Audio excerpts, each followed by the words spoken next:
Pikot atong matagapon mga suki. Hagbas may dito sa mong kilid-kilid sa binangayan na ay kuan na ay pasgaw. Nguha tagtukod sa binangay dito sa kawayanan. Partig yung disgrasya paakan tagpasgaw. No, pikot tong mata pero may gani kay dili kay kulad anon sa kuano sa kining mga pasgaw. Di mo concentrate sa atong guide kay kanang guide nato ato nang ipasalig sa inyo aron nga moigo gyapon atong guide ron nga 6-4 no. Marag di na nakabot 5 PM siguro, marag 2 PM ra na atong 6-4 ron imbalik gyud ang atong guide.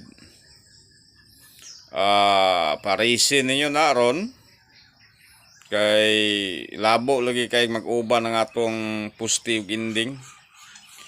Katong 6-4 na to, ending na dure sa kong kompetisyon ha.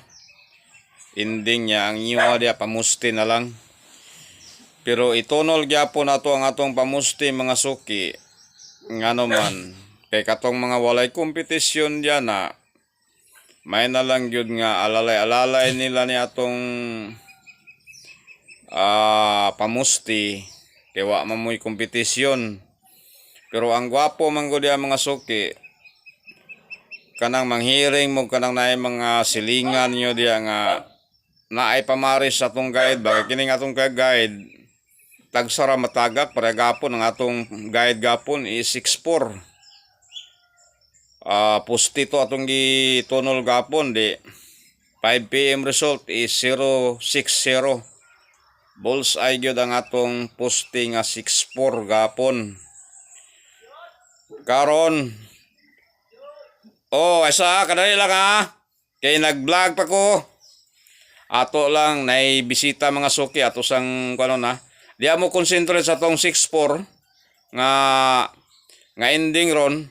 Ang atong poster ron is 036, ang inyong number ron pang 2 PM 06 04 36 34 66 64.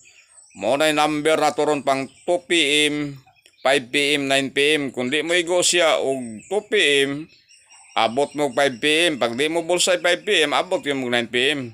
Pero mo bulsay siya og 2 PM, ayaw na mo taya og 5 PM, 9 PM, ugma na pod.